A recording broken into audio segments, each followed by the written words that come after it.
vamos orar uma vez mais, pedindo a bênção do Senhor sobre esse período que estaremos diante da Sua palavra. Pai Santo, nós louvamos o Teu nome, Te bendizemos, Te adoramos, e como cantamos, o Senhor é o excelso, supremo Criador, excelso benfeitor. Nós pedimos uma vez mais a Tua bênção sobre nós. Estamos aqui reunidos no nome do nosso Senhor Jesus Cristo, nosso Senhor. Pedimos que o Senhor nos socorra pelo Teu Espírito, para que possamos contemplar a Cristo na Sua palavra, possamos nos submeter a ela, acolhê-la em nosso coração, para que ela execute em nós aquilo que Te apraz. Pedimos em nome de Jesus, leva cativo todo pensamento à obediência de Cristo. Nós resistimos no nome de Jesus a todo espírito contrário.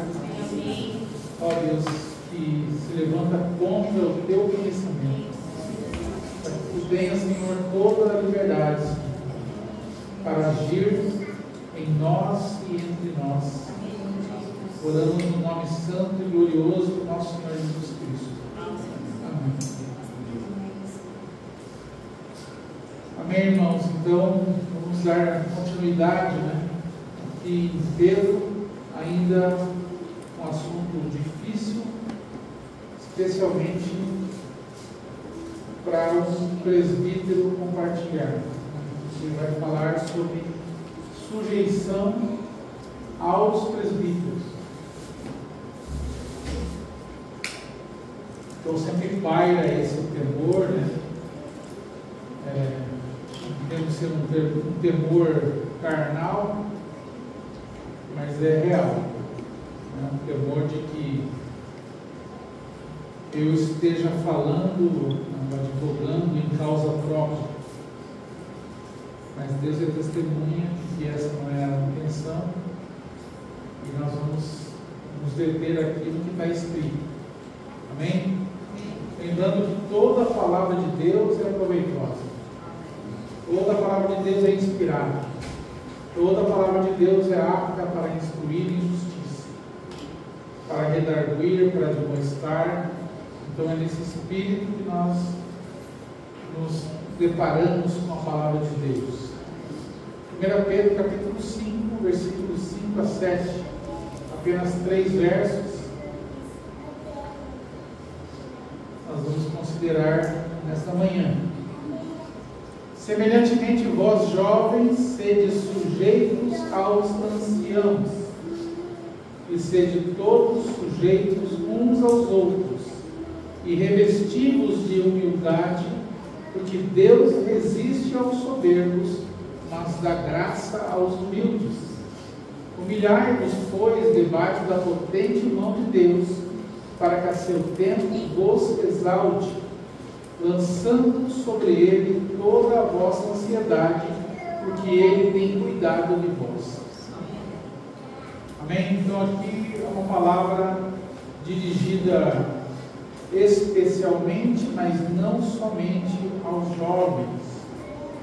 Ele começa dizendo: semelhantemente vós jovens. Então Pedro ele emprega aqui essa palavra muito recorrente nos seus escritos, nas suas cartas, as suas duas cartas, semelhantemente, ou de igual modo, ou do mesmo modo. Então isso aqui, essa palavra, ela está mostrando que isso aqui está seguindo um assunto ou um tema que já tinha sido apresentado antes. Então ele usa esse termo para dirigir a atenção a um grupo diferente de pessoas, mas o assunto não é diferente. Então o foco agora é aos jovens. Semelhantemente, vós jovens. mas o assunto é o mesmo. Então, essa palavra do mesmo modo não significa que ele está, vamos dizer assim, mudando, aplicando a mesma regra do versículo 1 aqui aos jovens. Ele está se dirigindo a um outro tipo de pessoa, a uma outra classe de pessoa, mas o tema ainda é o tema lá do versículo 1, do capítulo 5. Então, ele não está dizendo aqui para os jovens agirem da mesma maneira que os presbíteros devem agir. Porque, veja, em outras passagens, por exemplo, no capítulo 3, quando ele fala às mulheres, ele fala: semelhantemente vós, mulheres, sede sujeitas aos vossos próprios maridos. Depois ele diz assim: igualmente vós, maridos, no versículo 7. Então, quando ele diz igualmente vós, maridos, não está dizendo que os maridos devem se sujeitar às mulheres. Essa palavra igualmente aqui, ele está dando seguimento ao mesmo assunto, que é o assunto de relacionamento dentro do lar. Amém, irmãos? Amém. Então, essa distinção nós devemos fazer ao ler as Escrituras, para não fazer uma interpretação equivocada. Semelhantemente, vós jovens, ele está dando continuidade, então, ao assunto que ele apresentou no versículo 1. Ele está tratando dos relacionamentos ou das situações ali entre presbitério e os irmãos, entre a igreja, e aqueles que ministram na igreja e o povo. Então aqui o assunto é esse. Então nós vamos tratar desse assunto, do relacionamento, das relações entre os ministros na casa de Deus e os irmãos, e os crentes. Mas por que ele diz aqui, semelhantemente vós jovens? Será que a sujeição, ela é uma coisa exigida só dos jovens? Semelhantemente vós jovens, sede sujeitos aos anciãos. Essa palavra sujeitos aqui, irmãos, não deve ser interpretada como uma sujeição cega ou uma sujeição a um mandolismo carnal de algum presbítero ou de algum líder na igreja. Não. Muitos líderes usam a palavra de Deus para exigir uma sujeição cega. E por isso nós vemos tantos absurdos que ocorrem na igreja por toda a terra, né? Humilhações, exploração, né? Até abusos, né? Sexuais de líderes contra os fiéis, porque usam a palavra de Deus de acordo com o seu interesse, manipulam as pessoas, exigem uma sujeição cega. Mas sujeição aqui, irmãos, é no sentido de ter uma disposição de apoiar, uma disposição de seguir as instruções da liderança da igreja. Obviamente que aqui se excetua as orientações para o pecado, que existe muito. Muitos líderes exercem a sua autoridade para levar a congregação ao pecado.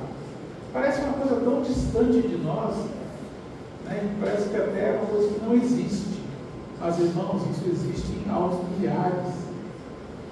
Por exemplo, quando um líder, um pastor, prega motivando os crentes por exemplo, a serem ambiciosos,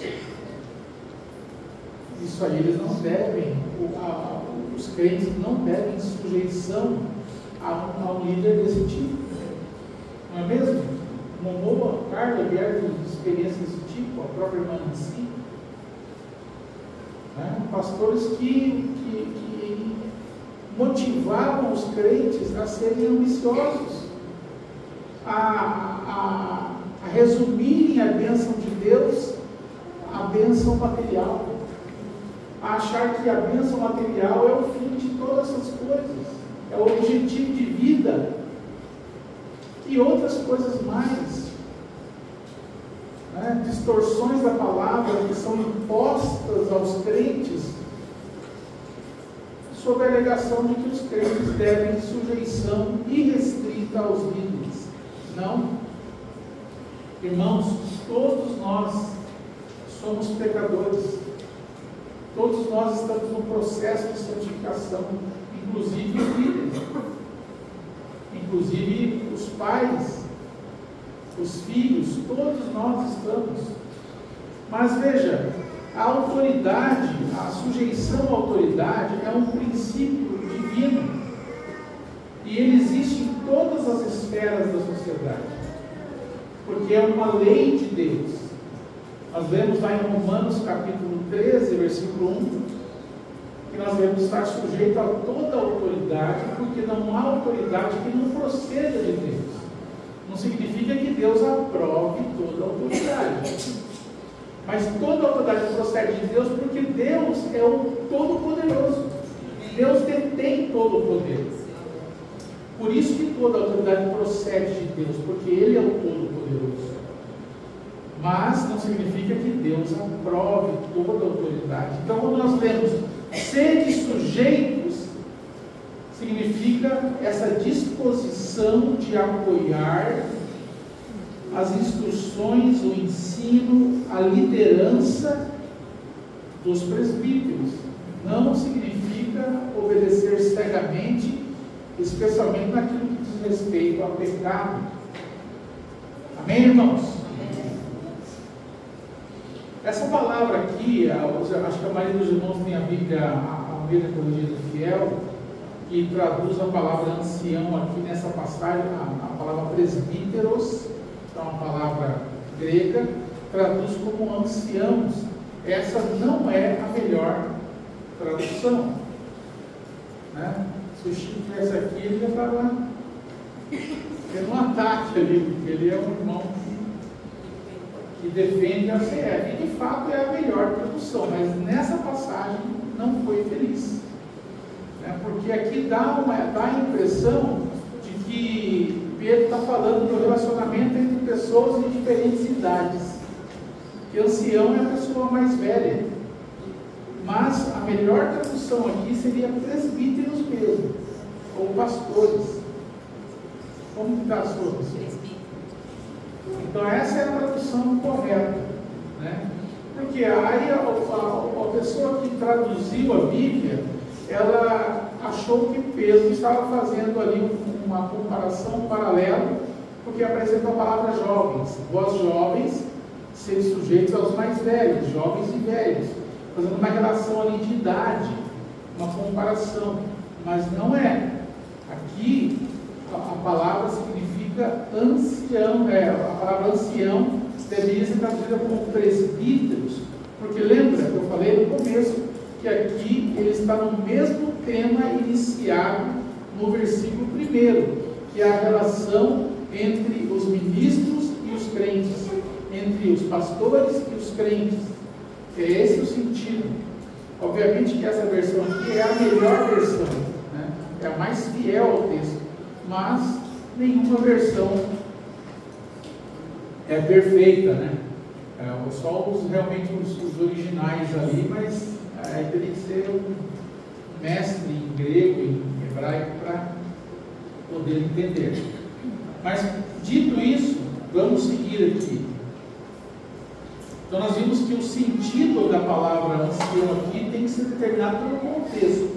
E o contexto é a relação dos presbíteros com a igreja.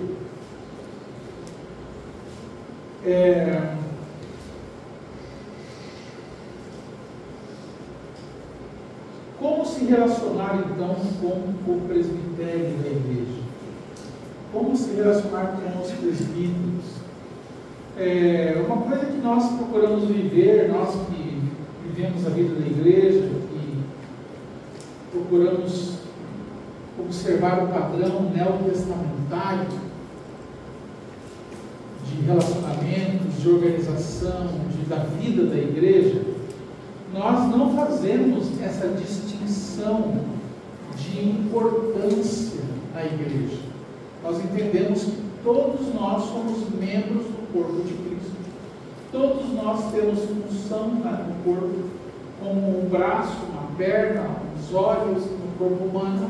Cada um tem a sua função e cada um tem a sua importância. Amém? Amém. Então, não há essa distinção de superioridade.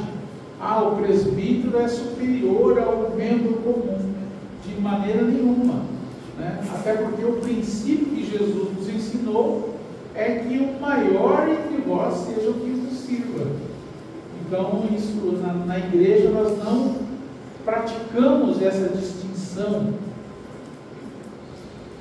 Então, aqui quando a palavra diz sujeitar-se, né, sede sujeitos, né, às vezes, por exemplo, se aqui o sentido fosse a relação do jovem com o ancião, do jovem com o velho, o que se espera de um jovem em relação a um idoso? Sujeição ou respeito? Respeito. Isso é uma questão até cultural. Né? Geralmente nas culturas orientais, os idosos são tratados com muita deferência, com muito respeito. Né? Na nossa cultura ocidental, infelizmente, não é assim.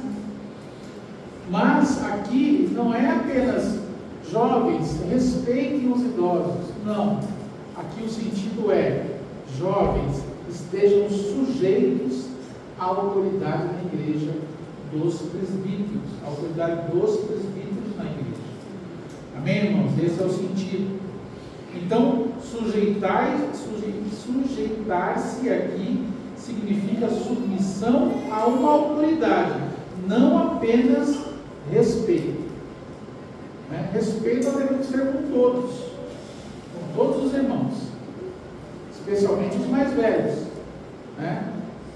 Nós somos ensinados e ensinamos nossos filhos a chamar as pessoas de idade de senhor, de senhora, e ter esse respeito. Mas o texto aqui diz respeito a sujeitar-se à autoridade. Esse é o sentido aqui.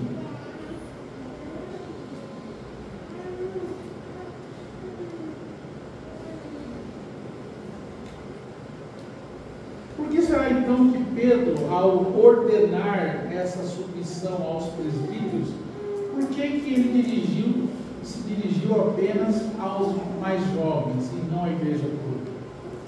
O que será? Se aqui o texto significa presbítero e não mais velho, por que Pedro não disse toda a igreja, jovens e velhos, estejam sujeitos aos presbíteros? Por que ele disse aqui jovens? Provavelmente, irmãos, seja porque os mais jovens são os que mais precisam ouvir sobre sujeição à autoridade. Amém? Amém, amém, jovens? Amém. Os jovens não falam nada. Falam um amém meio temeroso. Irmãos, submissão é uma bênção, porque ela te guarda. Né?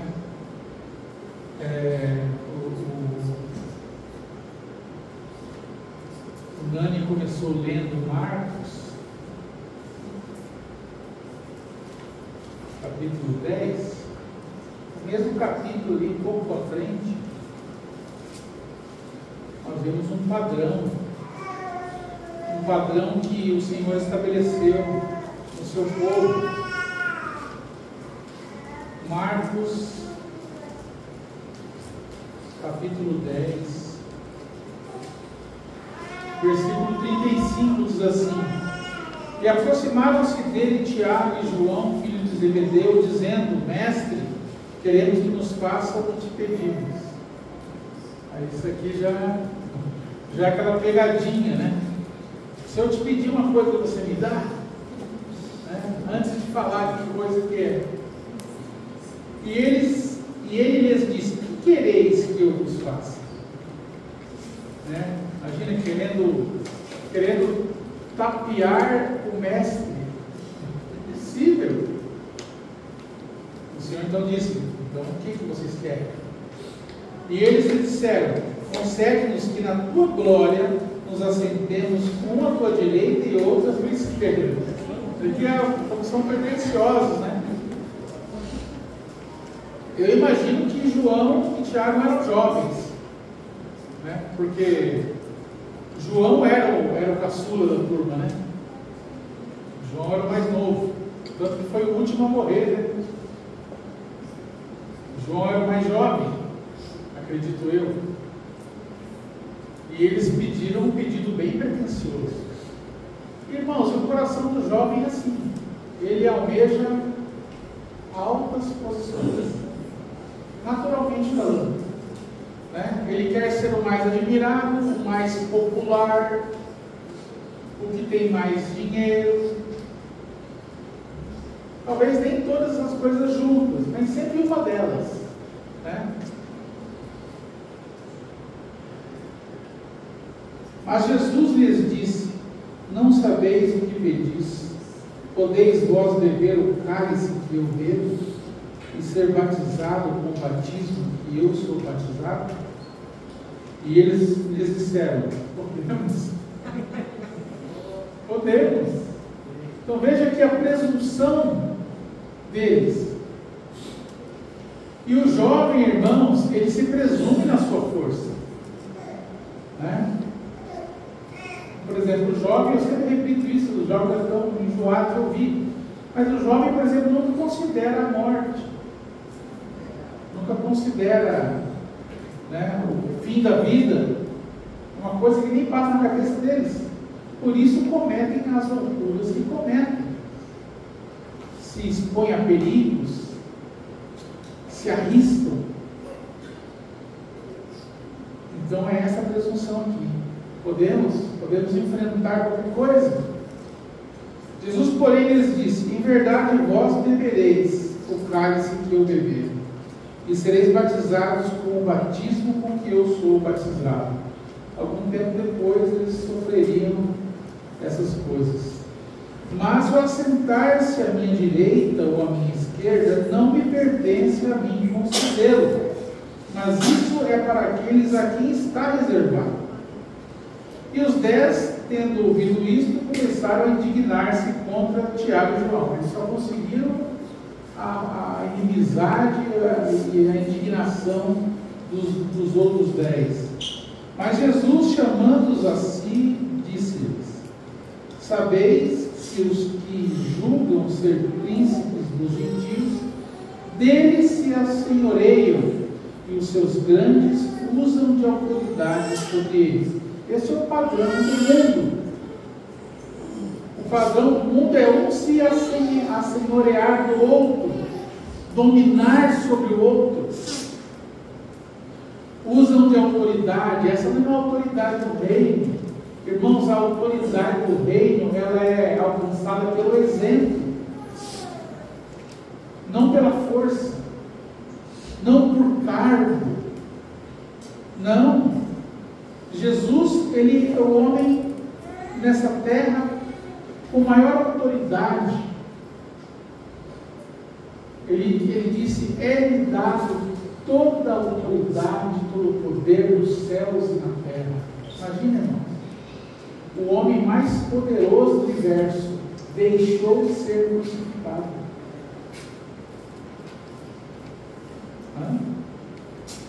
O homem mais poderoso da terra lavou os pés imundos dos discípulos. Ele disse: eu vos dei o exemplo para que façais também o mesmo. Então, a autoridade no reino de Deus, ela é alcançada pelo exemplo, pelo testemunho, não por mandonismo, não por autoritarismo, nada disso. Mas entre vós, o Senhor apresentou qual que é o padrão do mundo. Um se assenhoreia do outro, Os grandes usam de autoridade sobre os menores. Mas entre vós não será assim. Antes, qualquer que entre vós quiser ser grande, será o vosso servo, será o vosso serviçal.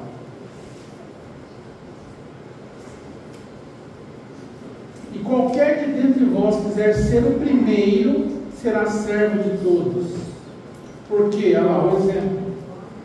Porque o Filho do Homem também não veio para ser servido, mas para servir e dar a sua vida em resgate de muitos. Amém, irmãos? Então esse é o padrão do reino.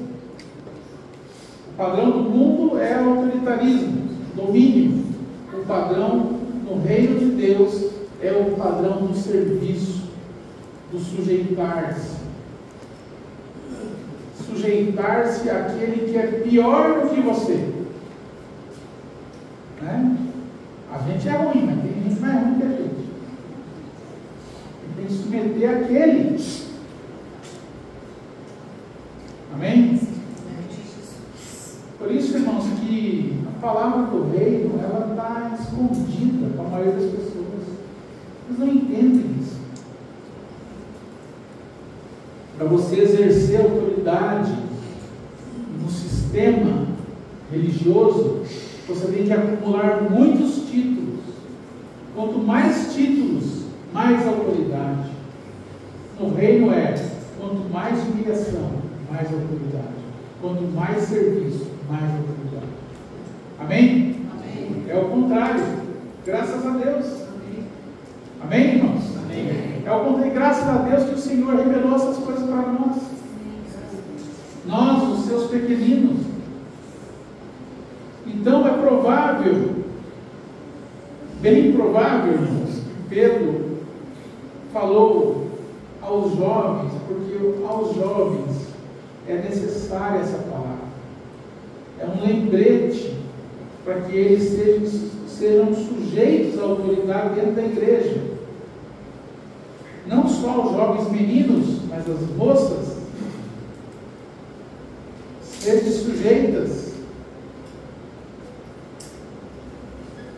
Elas precisam também aprender a autoridade, a se submeter à autoridade.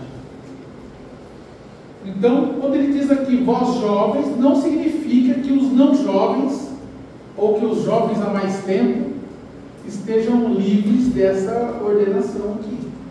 Todos devem estar sujeitos. Nós podemos citar aqui inúmeros versículos, dizendo, toda alma esteja sujeita à autoridade. Não é todos. Inclusive no texto aqui mais para frente, ele vai falar isso. Amém? Ele diz aqui na sequência do versículo, sede todos sujeitos uns aos outros. Todos. Quer dizer que ninguém escapa de estar sujeito. Ninguém. Então essa frase aqui, sede todos sujeitos uns aos outros e revestidos de humildade, porque Deus resiste aos soberbos, mas dá graça aos humildes.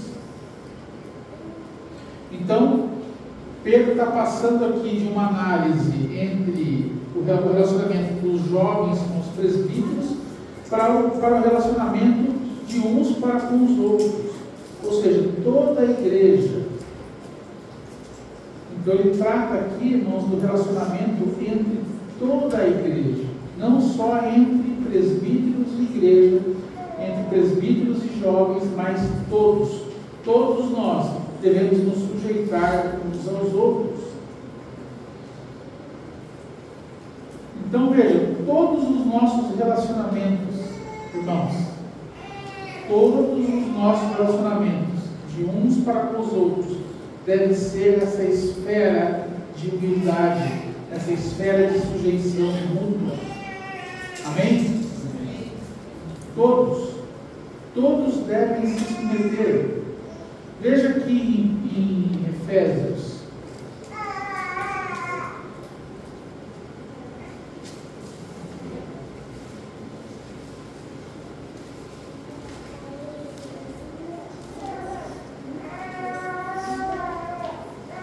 Efésios 5.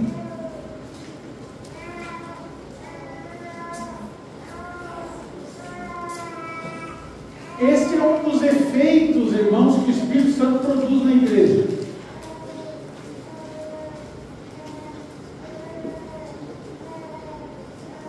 Olha só, verso 17, Efésios 5, 17. Por isso não sejais insensatos, mas entendei qual seja a vontade do Senhor. Vamos entender? Amém? Qual é a vontade do Senhor? E não vos embriagueis com o vinho em que há dissolução, mas enchei-vos do Espírito. Então aqui é uma ordem para nós não nos enchermos com as alegrias deste mundo, simbolizada pelo vinho aqui, mas nos enchermos do Espírito. Como que nós fazemos isso? Falando entre nós em salmos e hinos e cantos espirituais, cantando e salmodiando ao Senhor no nosso coração, dando sempre graças por tudo a nosso Deus e Pai, em nome de nosso Senhor Jesus Cristo, e sujeitando-vos uns aos outros no temor de Deus. Então isso aqui, irmãos, é o resultado do Espírito Santo agindo na igreja. Sujeição uns para com os outros. Irmãos, nós devemos ter a humildade de ouvir uma admoestação de qualquer irmão. Qualquer irmão. Ah, não fala comigo não desse jeito, porque eu sou presbítero. Não, eu tenho 50 anos de fé, como é que você fala assim comigo? Não pode ouvir uma admoestação. Não, todos nós devemos, eu tenho que ter a humildade de ouvir uma demonstração de um menino. Obviamente que se ele fez aquilo na carne, Deus vai tratar com ele. Mas eu tenho que ter a humildade de ouvir a todos. Amém? Sede todos, aqui diz, sede todos sujeitos uns aos outros. Ninguém escapa desse todos. Né? Às vezes a gente quer dar uma filtrada nos todos que aparecem na Bíblia, né?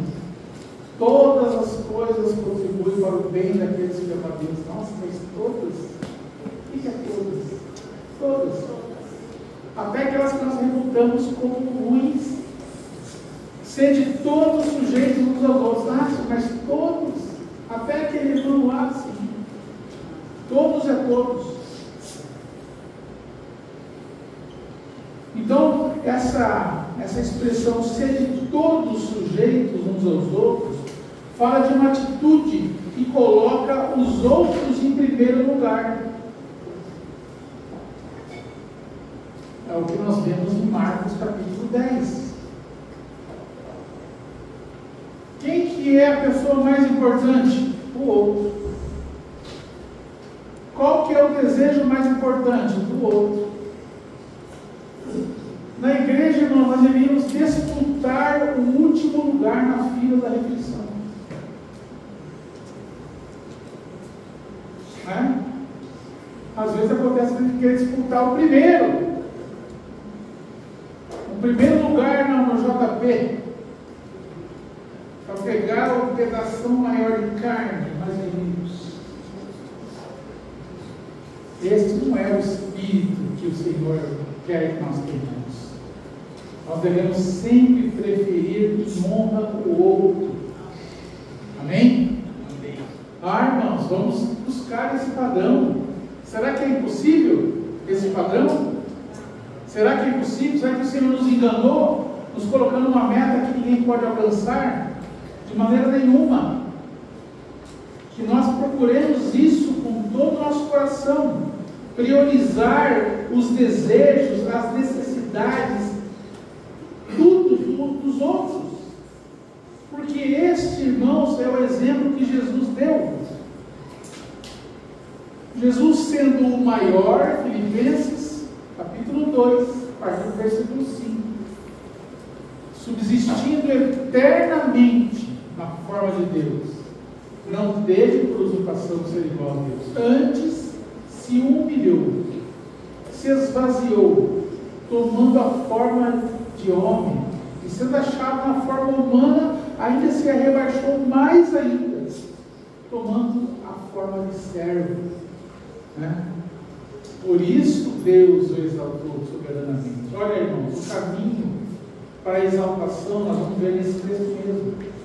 O caminho para a exaltação é a humilhação. Nós queremos a exaltação, mas não nos submetemos à humilhação. Então Jesus é o nosso supremo exemplo. E aqui ele fala: revestivos de humildade. Aqui é a mesma palavra usada para vestir uma roupa. Tem gente que fala assim: não, eu sou humilde, mas está bem disfarçado, está bem lá dentro, e ninguém percebe a humildade. Não estou falando que nós devemos aparentar humildade, mas se nós somos humildes de fato, isso vai ser traduzido em comportamento, em ações. Não tem como esconder. Eu sou humilde, mas por dentro só. É entre eu e Deus. A nossa humildade vai ser manifesta nos nossos relacionamentos, na maneira como eu trato meu irmão, na minha simpatia. Isso tudo é manifestação de humildade, Obviamente nós não devemos nos esconder atrás de uma humildade aparente, como aquele que fala assim: eu tenho orgulho da minha humildade. Não é esse sentido, mas devemos realmente manifestar humildade, revestivos de humildade. Então nós devemos nos despir do orgulho e nos vestir de humildade. E qual que é a razão de nós nos vestirmos de humildade? Aqui a palavra de Deus já explica: porque Deus resiste aos soberbos. Quer um motivo melhor do que este para você ser humilde?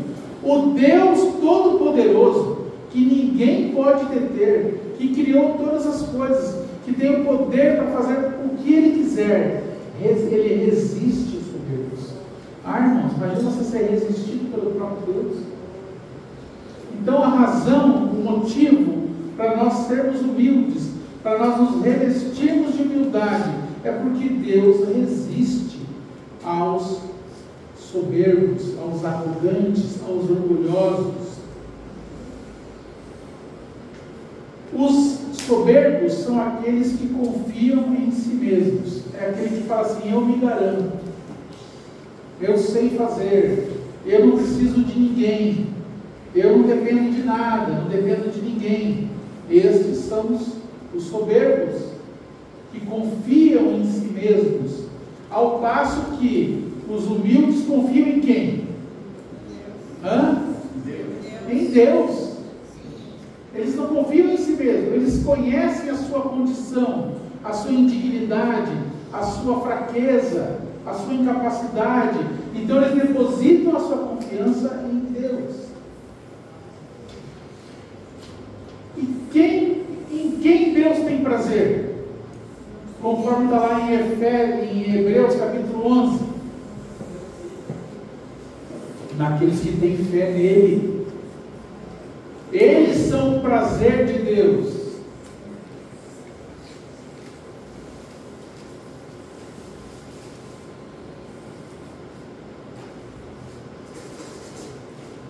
Hebreus 11, 6. Ora, sem fé é impossível agradar a Deus, porque é necessário que aquele que se aproxima de Deus creia que Ele existe e que é galardoador dos que o buscam.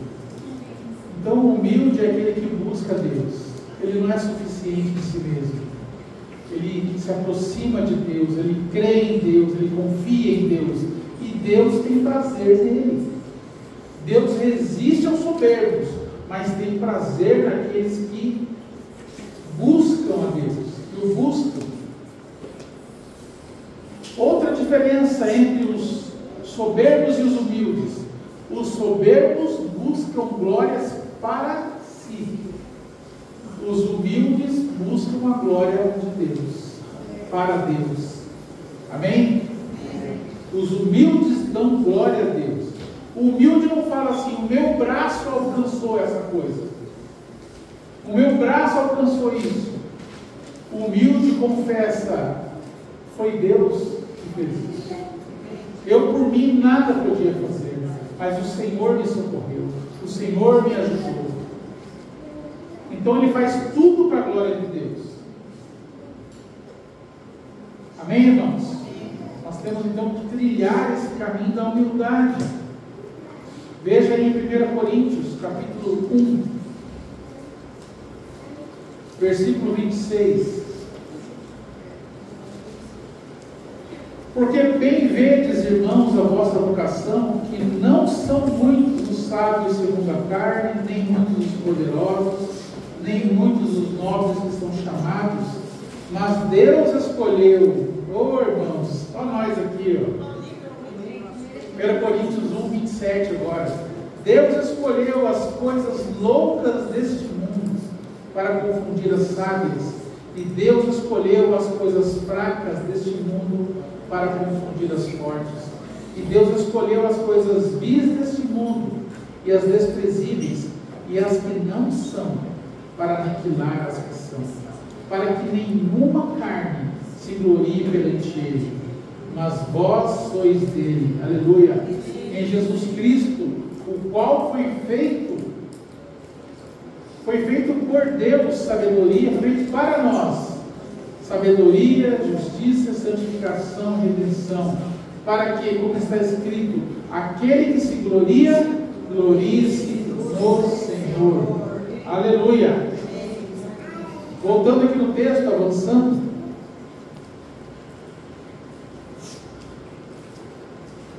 diz que Deus dá graça aos humildes.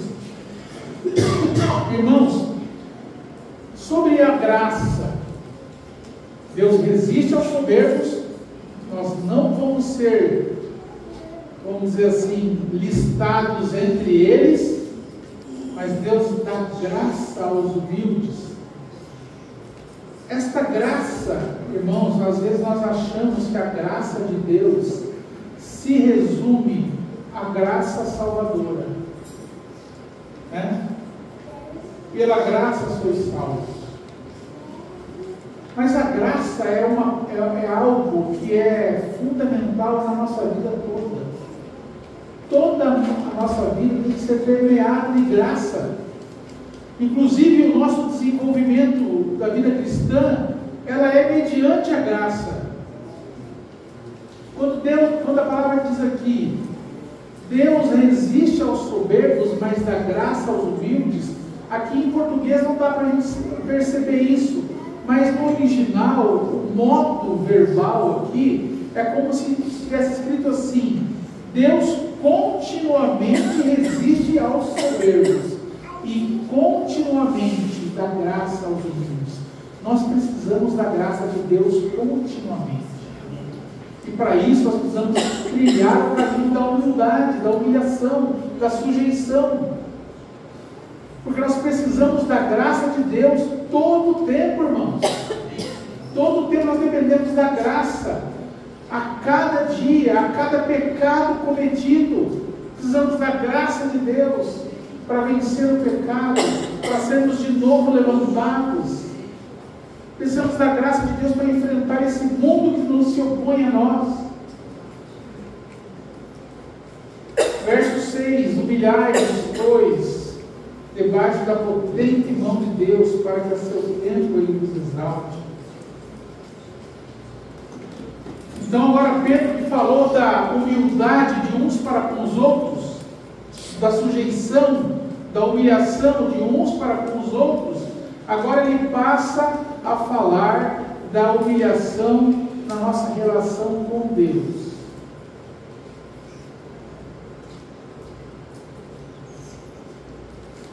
A humilhação, irmãos, nunca é fácil. Às vezes a pessoa acha que é mais fácil se humilhar diante de Deus do que diante dos homens. Eu acho que uma coisa está ligada à outra. Quando nós cometemos um pecado e precisamos nos humilhar diante de Deus, como é difícil fazer essa oração, não é mesmo? Você ajoelhar e confessar: Senhor Deus, eu pequei, eu fiz isso, e humilhar o pecado. Aquele pedido de perdão genérico não vale, né? Senhor, perdoa meus pecados, o Senhor sabe que eu sou pecador. Amém. Nós precisamos nomear o pecado. Mesmo a humilhação diante de Deus é contrária à nossa natureza. A nossa natureza quer se exaltar, não quer se humilhar. Mas a palavra de Deus manda nós nos humilharmos diante das potentes mãos de Deus. Então veja, se nós já aprendemos que Deus resiste aos soberbos, e nós estamos vendo aqui que a sua mão é uma mão potente, uma mão poderosa, irmãos, é sinal de inteligência se humilhar diante de Deus. Amém? Porque Ele é um Deus que tem a mão poderosa, e essa mão resiste aos soberbos, mas dá graça aos humildes. Então é sinal de sabedoria se humilhar diante de Deus. Às vezes você pode olhar uma pessoa se humilhando e falar assim: nossa, se está mostrando fraqueza, se humilhando. Não, irmãos, se humilhar é sinal de sabedoria, de inteligência. Amém? Nós estamos lidando com o Deus Todo-Poderoso. Então, curvar-se diante da sabedoria de Deus é um sinal de inteligência da nossa parte. Veja, humilhar-se diante de Deus significa eu aceitar a sua maneira de tratar comigo. Isso é humilhante para o homem, porque o homem é soberbo, o homem acha que é dono do seu caminho, das suas decisões. Como nos humilha dizer para o Senhor: sim, Senhor, mesmo que o plano de Deus pareça a coisa mais estranha da nossa vida. E olha, irmãos, geralmente é assim, porque os caminhos de Deus são mais altos do que o nosso. A loucura de Deus é mais sábia do que os homens. É escrito. Então nós precisamos nos curvar, né? Se humilhar diante das potentes mãos de Deus é me curvar diante da sabedoria de Deus, aceitando a sua providência na minha vida, por mais estranha que pareça. Para muitas pessoas, a doença, o infortúnio, qualquer perda desse mundo é sinal de ausência de Deus. Deus me abandonou. Deus me abandonou, olha a minha situação. Humildade é eu aceitar os tratos de Deus com a minha vida. Amém? Isso é confiança. Isso muitas vezes vai significar desvantagem nessa vida.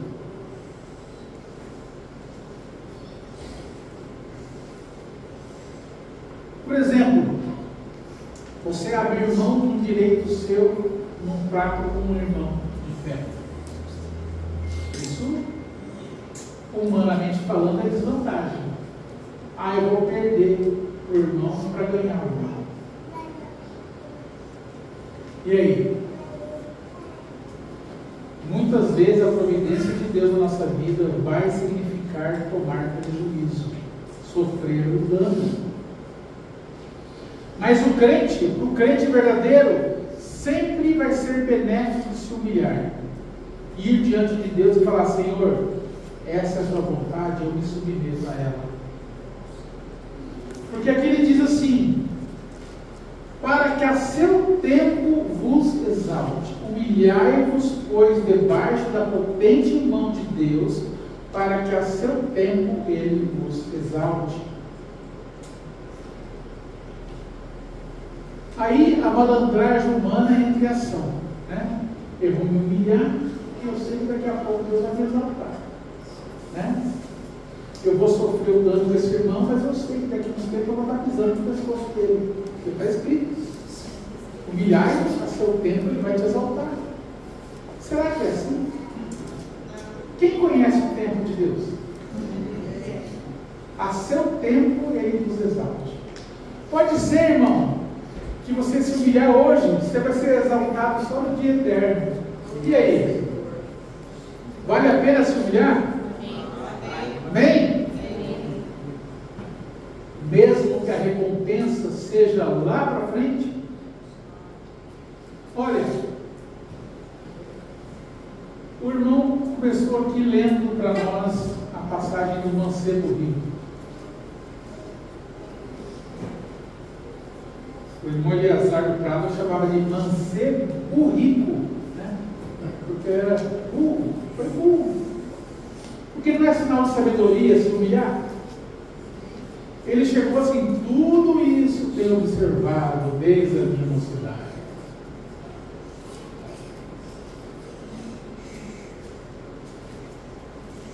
Marcos 10,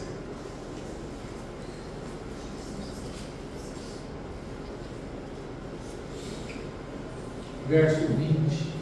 Mestre, no Evangelho Sinótico diz, ele chama o Senhor de bom mestre. E o Senhor que me chama de bom? O Senhor já discerniu ali que era lisonja.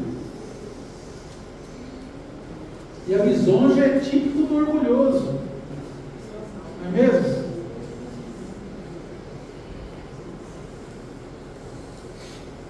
Mestre, tudo isso tenho guardado desde a minha mocidade.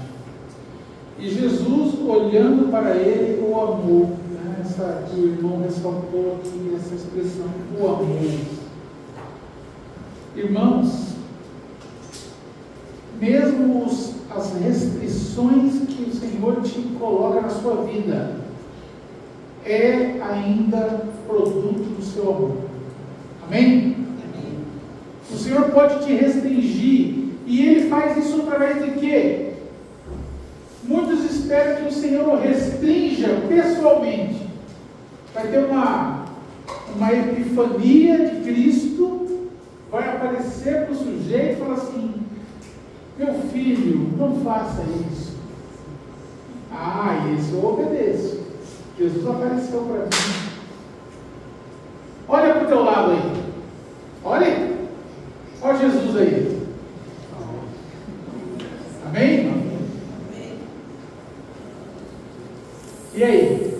E se a ordem partir de um tão fraco como você? Se a demonstração partir de um como você? Você vai obedecer? Ou vai ficar preso como ficou esse jovem? Jesus o amou e restringiu ele. E foi naquilo que ele mais amava. Às vezes o Senhor, por amor, vai tocar naquilo que você mais ama. Vai requerer isso de você. E você está disposto a obedecer? Lembra que o tema aqui, qual que é dessa mensagem? Sede sujeitos, humilhados. Nós estamos dispostos a isso? E nós já vimos pela passagem que ali fala de sujeição entre os irmãos.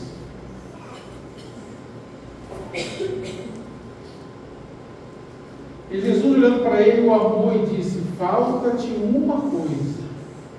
Pensa, irmãos, Deus, Ele requer tudo.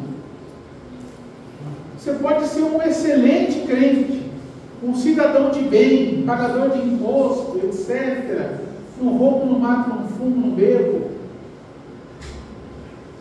Mas isso não é o suficiente.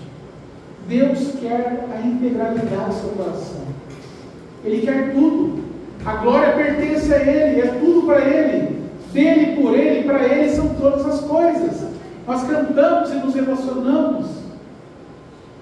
Mas enquanto o Senhor requerer, me entrega isso aí, ó. Isso aí que você mais ama. Rende a mim. Você vai render ou vai falar: não, Senhor, isso não. vai, vende tudo quanto tens. A coisa que faltava para aquele mancebo religioso. Olha que ele era um homem religioso. Ser religioso não resolve. O Senhor quer o coração. Falta-te uma coisa, vai, vende tudo quanto tens e dá aos pobres, e terás um tesouro no céu, e vem, toma a tua cruz e segue-me. Mas ele, pesaroso desta palavra, retirou-se triste, porque possuía muitas propriedades. O Senhor não quer que você se retire triste para desfrutar das suas coisas, para desfrutar do teu pecado de estimação, ou do que quer que seja que o Senhor requer de ti. Ele quer que você alegremente o siga. Amém? Então, talvez esta exaltação que está aqui, para que a seu tempo vos exalte, talvez não signifique posição neste mundo, bens neste mundo, desfrutes neste mundo, autoridade sobre os outros. Tem até um hino aí que o pessoal canta, né? E você que viu minha derrota, hoje você vai ver minha vitória, e que a vitória tem sabor de mel, não sei o que mais. Isso é um espírito de anticristo, amigos. Isso não é o espírito de Cristo. Esteja disposto a esperar pela exaltação, nem que seja no dia eterno. Amém? Talvez essa exaltação, essa recompensa seja mais de Cristo, mais humildade, um coração mais tratado. Amém? Talvez não seja nada do que você está esperando a exaltação. Último versículo, lançando sobre ele toda a vossa ansiedade, porque ele tem cuidado de vós. Então aqui, no original, não tem essa mudança de parágrafo. É a continuação do versículo 6. Humilhai-vos, lançando sobre ele a vossa ansiedade. Então, também é a atitude de alguém humilde lançar sobre ele a ansiedade. Olha, não há aqui quem possa dizer que Deus não tem cuidado de ti. Deus cuida de nós. Ele tem cuidado de nós. Deus tem provado que Ele é bom. E Ele manda, provai e vede que o Senhor é bom. Todos nós temos provado a sua misericórdia. Hoje, ontem, por volta das 5 da tarde, eu soube do falecimento da irmã Eulália, mãe da Ângela, sogra do Fernandinho. Há pelo menos uns 6 anos, eu vou em Londrina 1 ou 2 vezes por ano, e eu encontrava ela lá, que ela ficou viúva, e o Fernandinho acolheu ela na sua casa. Ela, do tempo que eu conheço, ela sempre ficava com um cilindro de oxigênio do seu lado. Ela era uma irmã. A igreja em Londrina começou na casa dela, na garagem dela. O esposo dela, falecido, chama Leonildo. Faleceu 6 anos antes que ela. E ela foi para a casa do Fernandinho sempre com um cilindro de oxigênio do seu lado. Alguns irmãos, Nando, todos os irmãos que foram para Londrina conheceram ela. Eu nunca vi ela triste. Nunca vi ela murmurar. Sempre alegre, feliz em receber os irmãos, gostava de bater um papo com os irmãos, todo mundo ia lá, sentava no sofá, ela contava as histórias dela. Ela gravou um vídeo, depois os irmãos quiserem ver, ela gravou um vídeo para mim, o irmão disse que ela gravou, foi o último vídeo que ela gravou, uma mensagem. Morreu alegre,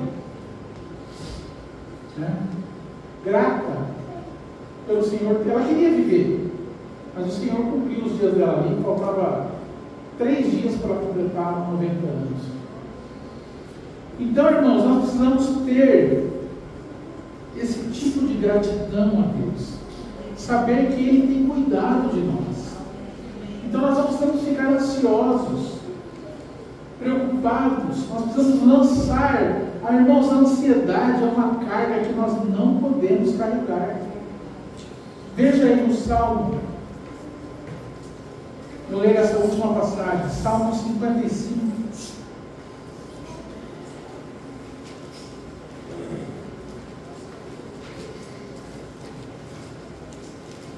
Salmo 55, versículo 22.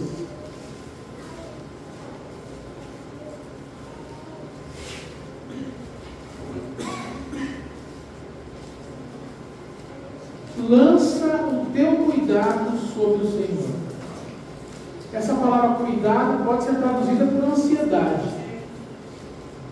Nós vemos lá, lançando sobre Ele a nossa ansiedade, porque Ele tem cuidado de nós. Então aqui diz, lança o teu cuidado sobre o Senhor, e Ele te susterá.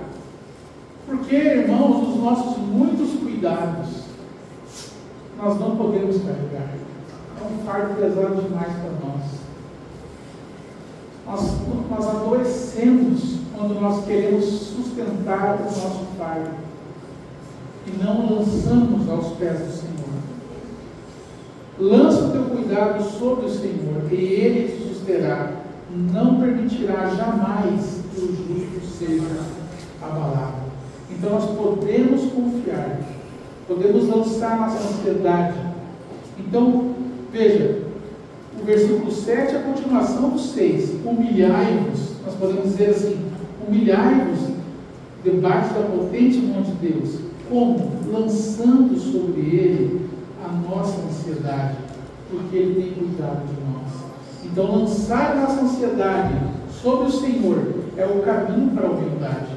É eu confessar, Senhor, eu não posso, eu não consigo, eu tenho que depositar sobre Ti, Senhor, porque eu não posso carregar esse fardo, é pesado demais para mim. Então isso é um sinal de humilhação, e Deus dá graça aos humildes. Amém? O Senhor nos ajude, irmãos, a realmente praticar essa palavra, que não sejamos humildes na teoria, mas na prática, confiando no Senhor, lançando sobre Ele a nossa ansiedade, não almejando posição, mas nos submetendo alegremente ao Senhor e uns aos outros. Pai Santo, nós te damos graça por essa palavra e pedimos que o Senhor nos ajude a cumpri-la. Ó Deus, sabemos que a nossa inclinação natural é o orgulho, é a autodependência. Ó Deus, mas nós cremos, Senhor, que Tu podes transformar nosso coração num coração cheio de fé e de humildade. Pedimos em nome de Jesus que não nos achemos sendo resistidos pela mão poderosa do Senhor, mas que recebamos graça, ó Deus, confessando a nossa insuficiência, confessando a nossa incapacidade e dependendo exclusivamente do Senhor. Pedimos em nome de Jesus.